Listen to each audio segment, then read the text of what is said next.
Hello, everyone. I'm Ted Oakley, managing partner here at Oxbow, and am always delighted to have David Rosenberg. David has been around Oxbow in person, in interviews, and David, you always have so much information. We can't get through all of it, but I have to say, it's interesting this morning with the 10-year bond back at 175 that had David Rosenberg written all over it. Yeah, I've got to say that probably a good day for my recommended portfolio, but sometimes you got to be humble and just admit that this is the fallout from the horrible invasion abroad. But I did believe that we were never going to go into a big bear market in bonds anyways. But the geopolitical flight to safety is certainly bringing that forecast to fruition earlier than even I would have thought. Well, on bonds, let's see. You have some slides here, particularly about where the long-term treasuries are lower now than they were, and also you had a study there of what they would be a year from now, which is interesting too. You might discuss that. Right. Well, look, I think that people tend to look at bond yields and make a forecast as to whether they should go up or down or stay the same. I look at bond yields just like any other market price. What is the signal that this price in a very liquid asset is telling us? And the relentless decline that we've seen has told us that we are into really a long-term period of disinflation. I know that sounds crazy to say that in the context of what's happened with commodity prices and the supply bottlenecks that we've had. But we've got to keep in mind that there are three things that the pandemic didn't change. It didn't change aging demographics. It didn't change disruptive technology. And it didn't change, what our good friend Lacey Hunt always talks about, which is the debt deflation dynamics, the excessive indebtedness. It's interesting that even with the stock market, and up until early January, hitting new highs, that we would classify as a bear market in treasuries, as God forbid the 10-year treasury note yield getting to 2%. And I think that there are these relentless structural downward pressures on bond yields that haven't gone away just because of the factors of inflation that were really generated mostly by the supply disruptions from the COVID. So it's really telling us, the bond yield is telling us that we're in a sustained period of disinflation. It's also telling us, Ted, that we are in a ongoing period of a global a global savings glut. Again, that is inherently disinflationary, and that is the message ongoingly, even through the daily, weekly, and monthly wiggles that we see in the long-term treasury or the 10-year. That is the primary message from the bond market. And it looks like everybody has sort of bought into that, because if you're in your two graphs about expectations for Fed tightening and where we would be a year from now, everybody's on that higher and longer rate look. Well, it's because if you're bullish on equities, it's frustrating because you want the bond market to play ball with you. You want the bond market to tell you I am right on accelerating growth and accelerating inflation. Now, of course, low long-term interest rates are good news for growth stocks, but if you have the view that I'm bullish on equities because I'm bullish on the economy, the problem is that the bond market has not been playing ball with you on that score. It's what you would call as a non-ratification for your bull market view, if the reason you're bullish is because of a future of accelerating economic growth. And speaking of that, you have some interesting information on inflation. You talk about PCE inflation, and then about families, what they're looking at in the future. But, talk a little bit about inflation right now, because you've had a different opinion than a lot of people. Well, look, I guess that I should be ashamed to say that I wasn't team transitory. I would say that I still am not embarrassed to say that I'm still in team transitory. It's just that nobody ever defined really what transitory is. And even if you go to the Webster dictionary, there's no time definition. We had double-digit inflation during the Spanish flu, 1918, 1919. We had double-digit inflation in almost every supply shock that we've had, including the two world wars. We had a war here against COVID. And you get supply shocks that generate a couple of years. A couple of years to me is transitory.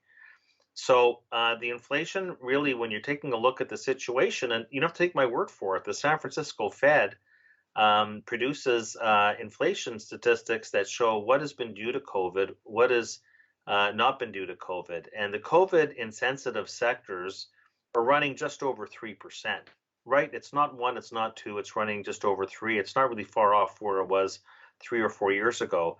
But the stuff that's related to COVID is up more like 6.5%. Like when you look at the data, you'll see that over 80% of the inflation that we incessantly talk about really came directly and indirectly from the pandemic. So if we're going to build a view, which I hope we can, that we will morph into an endemic, that the supply chains will come back, that the labor force participation will come back, then I think you can build a view that the supply-demand imbalance that's created this 7.5% inflation is going to dissipate. And that's still my call. Frustratingly, it's taken longer than I thought to emerge. It doesn't mean that it's been totally derailed if it's been delayed. I still think the surprise will be, if we're willing to take a look in the next 12 months, how quickly inflation reverses course. And you talk about too a couple of things on energy. What you talk about oil supply, and you're talking about energy prices they're still below pre-pandemic. But where are you on energy and oil right there, David? Well, we've got a huge supply shock. It's like any other price. Where is the supply relative to demand? And the charts that I put forward, just shows that even though demand has come back relative to the worst points of the pandemic, if you're taking a look at airline travel, it's not back to where it was pre-COVID. If you're taking a look at miles driven in the United States and nation of drivers, it's not back to where it was. Even if you're taking a look at gasoline demand in volume terms, it's not back to where it was. Off the lows, not back to where it was. So Ted, look, before COVID, where was WTI? It's around $60 a barrel. Today, we popped above 100. Now, of course, we've got this added complication because of what's happening with Russia, Ukraine. But it's been an underinvested sector, and OPEC has been extremely stingy. You could argue that we also have an administration that has not exactly been pro increasing supply of energy. To me, it's more of a supply. This is not, and this is where the bond market will make that differentiation. It's one thing to have demand-led inflation. Another thing to have inflation that's caused by supply constraints with demand that is still fairly anemic. So it's interesting to me that here we have all the demand indicators for energy not where they were in early 2020, and yet the oil price is up 30% since that time. It's just telling you something more about the supply curve than about the demand curve. And that's an important distinction. Yeah, I think you also mentioned that supply side is the same thing for auto inflation. Right. Well, look, it's almost across every single sector, Ted. We had the pandemic. We got to go all the way back to early 2020. I mean, we thought this was going to be the bubonic plague. And so what were companies doing, especially as the economy shut down? We didn't know it was going to be shut down just for a couple of months. Who knew what was going to happen? So companies were liquidating inventories. The automakers and the dealers were dramatically liquidating their inventories. And there was a period when we talk about big inflation right now, but remember, we went through a period of time where everything was being discounted to get everything off the shelves and off the dealer lots. We saw that in the apartment sector. We saw that in the auto sector, as you just said. You can compare it to what happened in the agricultural sector. What did the farmers do with their herds? They culled them. And that triggered, of course, food inflation. So the supply curve turned totally inelastic, totally sclerotic. And so that's right. We did all that. We curbed inventories. Nobody wanted inventories.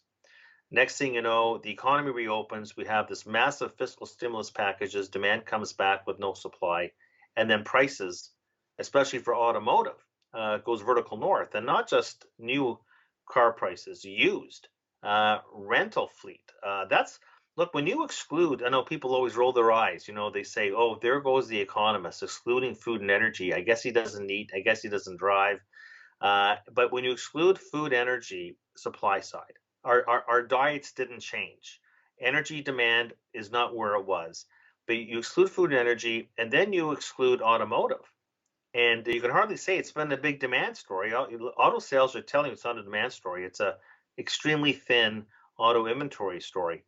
Uh, Inflation's running, Ted, it's running roughly 3% when you exclude those things. Now, I know people just roll their eyes, but it's telling you that this inflation is not nearly as widely dispersed as a lot of people claim it is. Well, and you also mentioned you showed up one of your graphs here is obviously showing the home and auto buying plans that have faltered using the University of Michigan. That's interesting. They've really faltered, though, on your graphs. And in fact, I think the latest data point for autos are down to a record low. And look, a lot of this is, look, on the housing side, it's because so much pent-up demand already got filled. In that period where interest rates were so low and there was so much credit availability. I mean, that's all changed. What's very interesting is that when you look at the latest data and when people say, I'm not buying a home right now or an auto, they're not complaining about prices anymore as they were a few months ago. They're complaining about interest rates. And remember, these are the two most interest rate sensitive sectors, autos and housing. We've seen what mortgage rates were doing up until this most recent period where Treasury yields were going down. Absolutely. Look, you've got the two most important leading indicators for the consumer, autos and housing. And the leading indicator from both official surveys is telling you that despite what the economists say, that we have over $2 trillion of so-called excess savings on the balance sheet, no one ever necessarily says that money is going to go into the real economy. Maybe it goes into the markets, maybe it just goes into savings. But these surveys are telling you that when it comes to the durable goods sector, and the two most important ones, the outlook is very clouded for autos and housing right now. And you also mentioned that real wages have basically hit the wall. I mean, they're having some trouble, real wages now. Well, this is the catch-22. We know that with the tightening labor market, we know especially in the sectors where there's young workers in call it the lower skilled cyclical service industries, they're seeing wage acceleration. But you see, it's not keeping up with the overall inflation. And that's, I think, the big risk for the Fed and the hawks on the Fed is if you start to see wages surpass prices and then prices surpass wages, and then you get into the whole wage price cycle. So far, what's happened, though, as you correctly said, wages are not keeping up with the inflation. That's driving real wages lower. And what is that going to do? That is going to curb real demand in 70% of the economy called the consumer.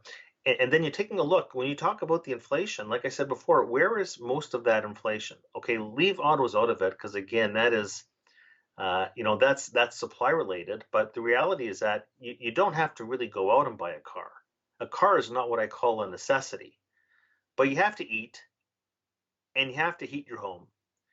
Food and energy are essentials. They are staples. And so what's happening here is that those are the prices going up most perniciously. So if your nominal wages aren't going up to keep up with what's happening on that score, you are forced as a household to cut the family budget in other areas. And most of those areas are in the consumer discretionary segment, which is why they're technically in a bear market right now and in the stock market. And along that same line, and I'm kind of moving off here a little bit, but you have some really great slides on the housing bubble and about where existing home sales prices are. Obviously, it's high, so you have to feel that's just a great slide you have on that on pending home sales too, but primarily on the bubble itself. You might speak to that and relative to this wage thing. Well,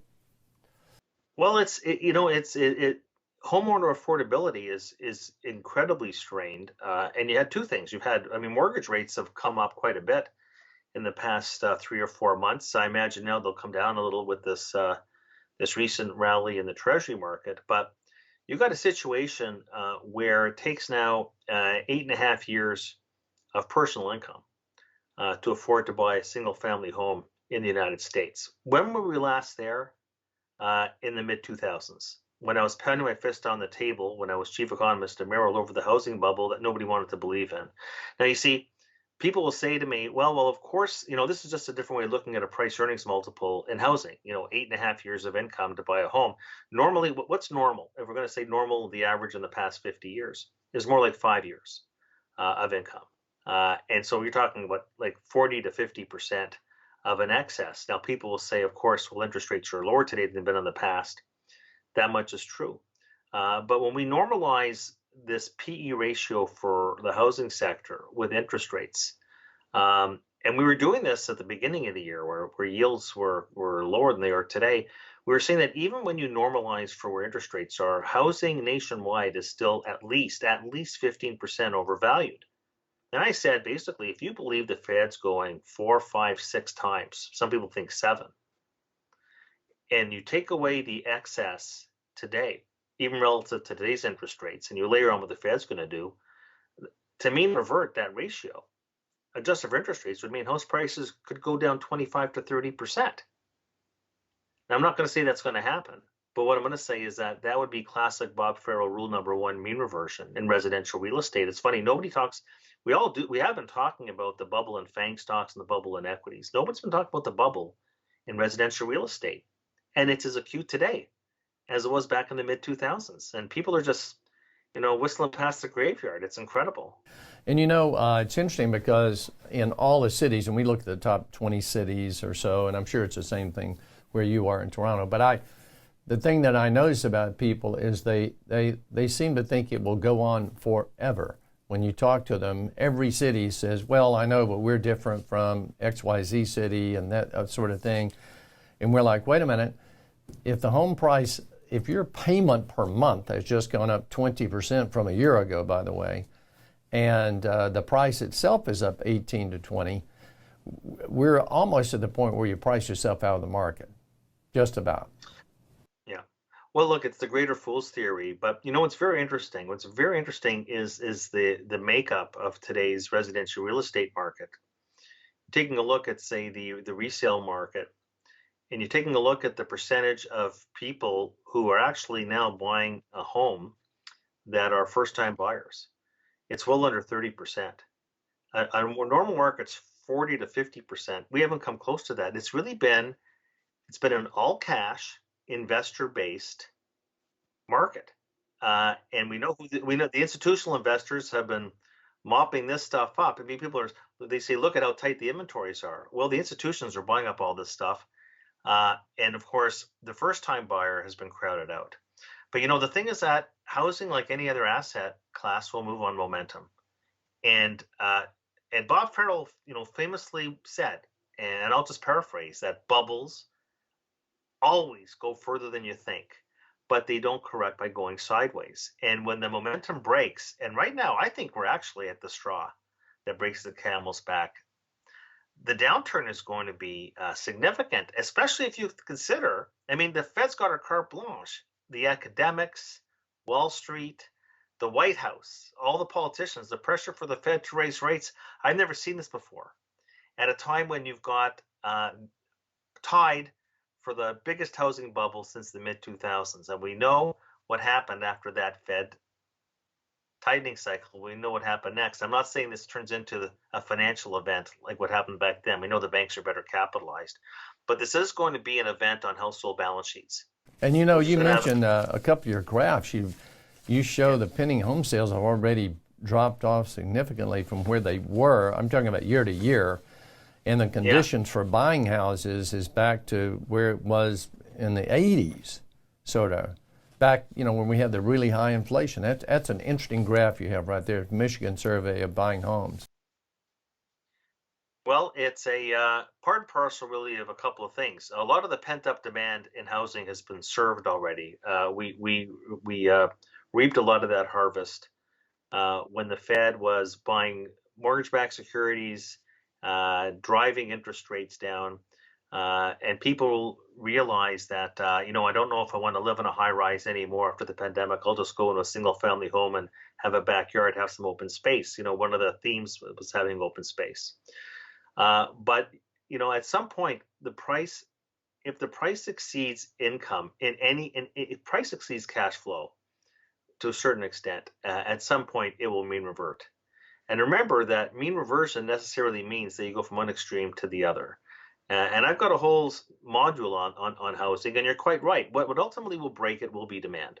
Okay, and demand, as you said, the forward-looking demand indicators from not from investors, from households, is heading down to levels that we haven't seen since the recession of 4 decades ago. So, and that's a principal concern of mine, because it's not just a great leading indicator for the economy, housing with all the multiplier impacts. It's also the bedrock of the household balance sheet. What happens if house prices go into a bear market? I said before, I'm not saying this is going to be a 2008, 2009 calamity, but deflation in residential real estate typically does occur in the context of an economic recession. When you're asking me why am I bullish on Treasuries, you have it right there. And so, along that same line, I'm going to shift you to the stock market, because you've got some great looks too at the stock. But you talk about the fact that every peak is typically followed by a break, which you go all the way back to the late 80s in the chart. Interesting chart, because we're really, I guess we're feeling as rich today as we've ever felt, according to your chart. Right. Well, once again, people say to me, but household balance sheets are in such great shape. I say, yes, of course they're in great shape. It's a bit of an illusion because we've had this rampant asset inflation. And the two most important components of the household balance sheet, which is residential real estate and equities. And we've had a monumental bull market. And people are saying the same thing to me. I mean, you look at that chart, I'm rich, I'm poor, I'm rich, I'm poor. Again, it is a mean reverting chart. And you can see that the excesses at the high points and low points are never sustainable. And we've never been this high before. And so we haven't seen, housing is not like the equity market. You're not going to see a ticker for housing on the equity market. It moves more glacially. But the bear market in equities has already started.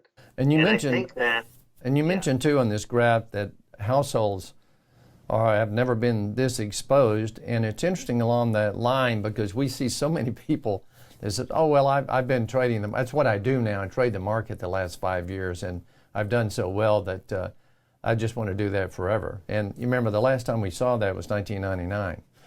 So, but it's exposure to the market. You have a great graph about households exposure.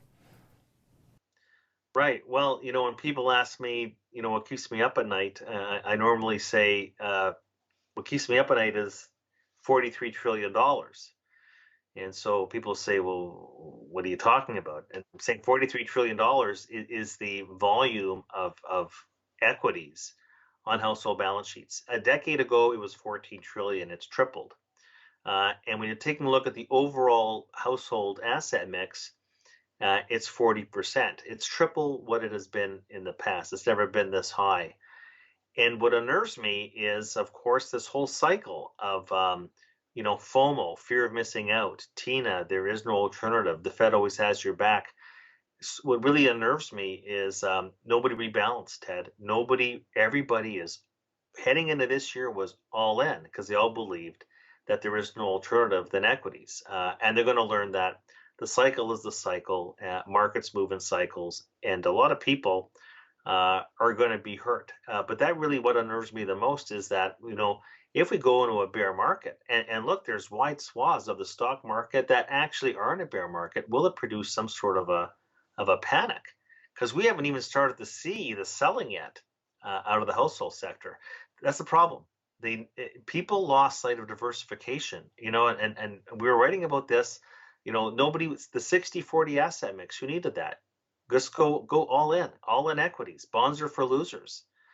And people forget that bonds are a ballast in the portfolio. They're, even at low yields, a very critical source of diversification. People never rebalanced the cycle. They never diversified. And frankly, I'm nervous as to how households are going to respond in a bear market because they've never been this exposed to one before. Especially if you look at your graph on leverage, which doesn't even include, it has margin balances, but it doesn't even include securities-based lines of credit, which there's no telling how large that is. I bet it's almost as large as debit balances, but I can't prove it up. But what do you think about the leverage? Yeah, you're 100% right. Those numbers are hard to get. They're probably at least as big as the traditional margin debt. And how many people took out? It's just like what they did with housing, borrowed against your house back in the mid 2000s to go on a vacation. Yeah, well, how do you define a bubble?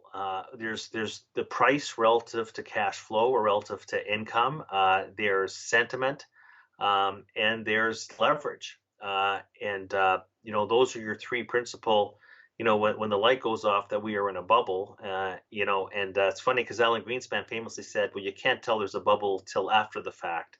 And of course, then the Fed picks up the pieces. But no, I would say that we should always be mindful of the risks and be weighing the probabilities. And through the whole market cycle and economic cycle, those risks and the probabilities of outcomes are always shifting. And you have to shift your portfolio alongside that. But I'm going to say, Ted, we are in a period of extremes, and the financial imbalances are acute. I hear all these economists say, well, there's no economic imbalances this cycle. No, there's massive financial imbalances, and I think you just cited one. And the excessive leverage that's underpinned the stock market is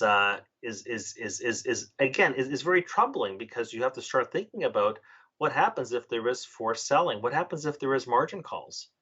And of course, I said before that mean reversion means that you go from one extreme to another extreme, and the other extreme will be a great buying opportunity for people that have liquidity. But that usually comes with forced selling. When the weakest hands are forced to sell, the weakest hands generally are the ones with the most leverage.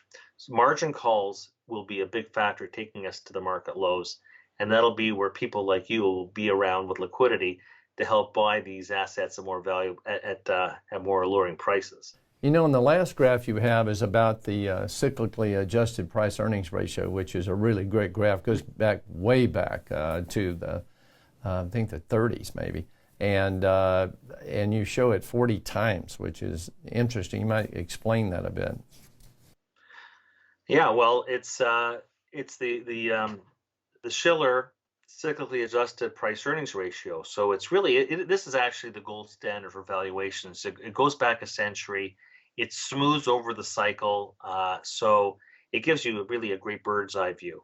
And you could see for yourself that the valuations were only this extreme one other time in the past, and that was back in the dot-com craze, which turned into a bust from '99 to 2000. But any metric you want to look at, price to sales, price to book, price to EBITDA, price to cash flow. We went into this cycle with valuations across the board. Ted, you're talking 2 to 3 standard deviation events, including the CAPE multiple, which is my favorite because it's a smooth indicator, but it's got such a great time series. And I was trying to tell all our clients that the starting point of the multiple is very important because it tells you what your expected future return is. The lower the multiple, and that's the reality. Are we late cycle, early cycle? Well, I think when you're at a 40 PE on the CAPE, you're pretty darn well late cycle. But you can see on a 1-year basis, 3-year basis, 5-year basis, the equity returns in real terms and the S&P 500 are pretty well negative.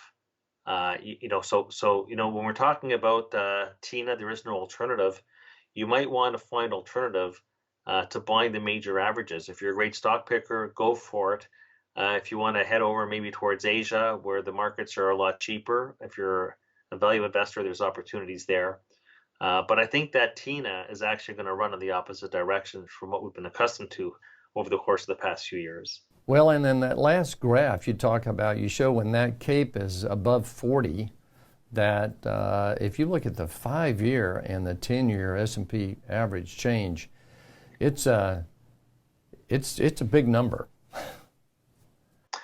Well, it's I would say that once again, the table shows that it's about patience and it's about discipline, about being prudent and being mindful where you are in the market cycle. So you want to wait. If you want to generate the future returns, you want to be patient. And actually, if you're taking a look at that table, you'll see that all of a sudden, cash is not trash. You're actually, it's the, when you're this part of the cycle, it's all about basically, being extremely mindful of the risk exposure that you have in the portfolio. You can see that in those periods where the CAPE is 40 plus, flat is the new up.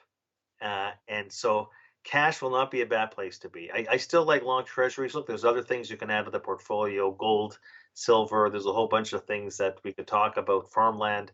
But I'm going to say that public equities, in terms of major averages, I mean, we've had a very rough stock market so far this year. Then again, being in the energy stocks hasn't done you any harm. So if you can pick the right sectors, then may the force be with you. But for the major averages, the next several years are going to be pretty rough. And then when we can actually mean revert and go to more acceptable multiples, we'll build a future of more positive expected returns. By the way, that day will come, and I intend to turn bullish ahead of it.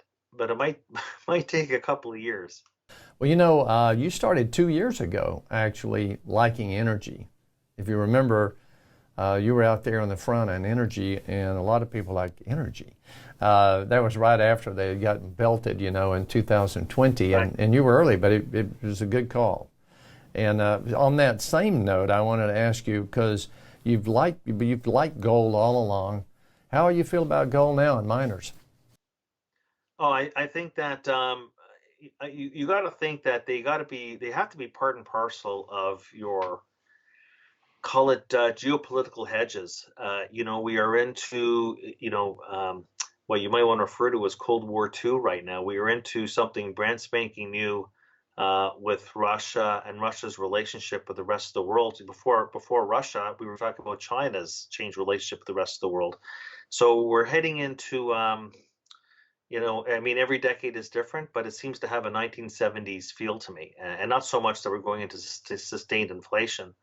But I could see a situation where risk premium in general are going to be elevated, generally high level of uncertainty, and gold is a great hedge against geopolitical uncertainty. So I like the gold mining stocks. Of course, you get the optionality. I mean, you're still investing in the stock market, but I'd say I like both the gold miners and the gold stock and the physical gold. I think, and the price is breaking out for the right reasons. The fact that actually that gold, Ted, is rallying in the face of a strong US dollar, that is a sign. That is the sign of a bona fide bull market and bullion. The fact that it's doing it with the US dollar still firm is a very important sign.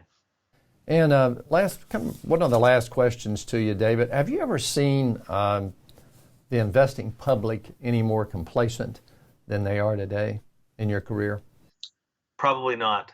Probably not. And of course the complacency is always at a peak when the market's at a peak. And I'm not even talking about the sentiment indices as much as uh, looking at how they're positioned. And I said before, the scariest number is $43 trillion on household balance sheets, tripling in a matter of a 10-year time span. I'll tell you that the only other time that's happened historically, Ted, was the lead up to 1999. And we know what, and that was not a 1 year bear market. It was more like 3 years before we washed it all out. So maybe the only other time we could rival this was back in the late 90s. Would you recommend investors to hold some liquidity now, or have a percentage or something that you think it would be, okay? I would say that, yeah, I think that you want to build a cash reserve right now, because how else are you going to be able to, buy assets at cheaper prices? So yes, I'd say you want to have a cash reserve, absolutely. And I think that, look, I would say that in some aspects, I'd be willing to forfeit liquidity. I think that we're going into a future. This is already happening post.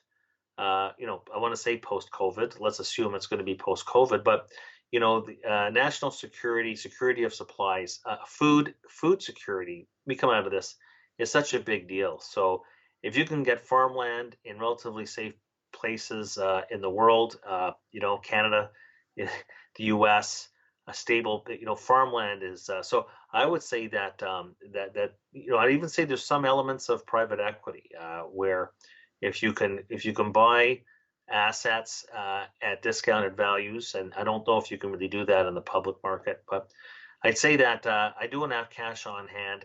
I want to have alternatives to public equities. That much I can tell you right now. Well, and I want to thank you.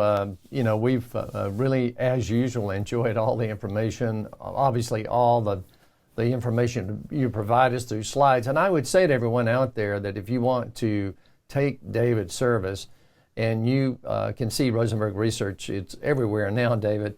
And I'm sure a lot of people, you'll see we've flagged that 3 or 4 times during this interview, and I would really recommend you to take David's work and take a look at his daily publications, his weekly publications, and his special publications, and your interviews. Gosh, you've had some great interviews this year, David. So I want to thank you for being with us again, and as always, we look forward to having you back.